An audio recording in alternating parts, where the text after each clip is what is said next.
Welcome back. આપણે વાત કરી રહ્યા છીએ ડાયાબિટીસ વિશે અને વાતને આપણે આગળ વધારીએ. ડૉક્ટર, જે રીતે જ્યારે કોઈને પણ ડાયાબિટીસ થાય છે તો એમનામાં એક માન્યતા રહેલી છે કે હવે ડાયાબિટીસ આવ્યું એટલે જીવનભર એમને દવાઓ ખાવી પડશે, ઇન્સ્યુલિન લેવા પડશે.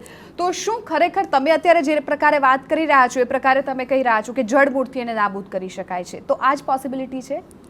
સરસ. સૌથી પહેલાં આપણે એક સમજવાની જરૂર છે કે ટાઈપ 2 ડાયાબિટીસ જે છે, ટાઈપ 2 ડાયાબિટીસ આપણને એટલા માટે થાય છે કે આપણા શરીરની અંદર રેઝિસ્ટન્સનું પ્રમાણ વધે છે. આપણે એવું કહી શકીએ કે આપણા શરીરની અંદર ઇન્સ્યુલિનનું પ્રમાણ જે છે એ ઓછું થઈ ગયું છે એટલે ટાઈપ 2 ડાયાબિટીસ થયો છે એવું કારણ બહુ ઓછા પ્રમાણમાં દેખાય છે. મેજોરિટી વધારે પ્રમાણમાં તો આપણા શરીરની અંદર ઇન્સ્યુલિન જે છે એનું રેઝિસ્ટન્સ હોય છે. એટલે જે આપણું શરીર ઇન્સ્યુલિન બનાવે છે એનો વપરાશ શરીર નથી કરી શકતું અને વપરાશ નહીં થવાના લીધે શુગર જે છે શરીર પચાવ્યા વગરની પડી રહે છે લોહીની અંદર. તો બીજા રીતના કદાચ સમજવાનો પ્રયત્ન કરીએ તો જ્યારે ડાયાબિટીસ આપણે આવે છે તો ઓલમોસ્ટ 40, 45, 50 કે 55માં વર્ષે ડાયાબિટીસ આપણે દેખાતો હોય છે, ટાઈપ 2 ડાયાબિટીસ.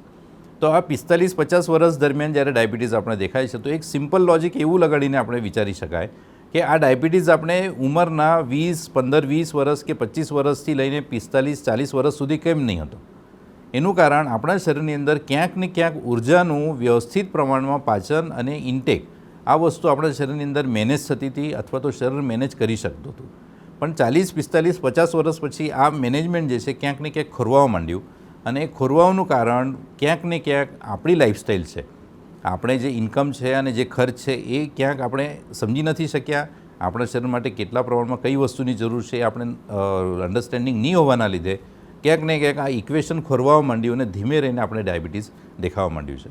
તો ચોક્કસપણે જ્યારે હું મારા લાઈફસ્ટાઈલની અંદર ફેરફાર કરું, જ્યારે મારા ખાવાની અંદર હું નિયંત્રણ રાખું, જ્યારે હું ખર્ચની જે વાત કરું છું, એક્સરસાઇઝની જે વાત કરું છું, એક્સરસાઇઝ પૂરતા પ્રમાણમાં હું કરી શકતો હું છું, એટલે હું જે ઇન્ટેક લઉં છું એટલો હું ખર્ચ સમજો કરી શકું છું, તો ચોક્કસપણે ડાયાબિટીસ રિવર્સલની જે આપણે વાત કરીએ છીએ એ રિવર્સલ આપણે કરી શકીએ છીએ અને જેને આપણે જડમૂળથી કાઢવાની વાત કરીએ છીએ એ આપણે રિઝલ્ટ એચીવ કરી શકીએ છીએ. એટલે ટૂંકમાં એવું કહી શકાય કે જ્યાં સુધી આપણે ઇન્કમ અને ખર્ચ, કેટલા પ્રમાણમાં ફૂડની મને જરૂર છે અને હું કેટલો ખર્ચ કરી શકું છું, એ ઇક્વેશન આપણે પોતાના માટે દરેક જણ જ્યારે એકવાર સમજી લે તો ચોક્કસપણે આપણે એવું કહી શકીએ કે ડાયાબિટીસ વગરની જીવન આપણે આરામથી જીવી શકીએ છીએ.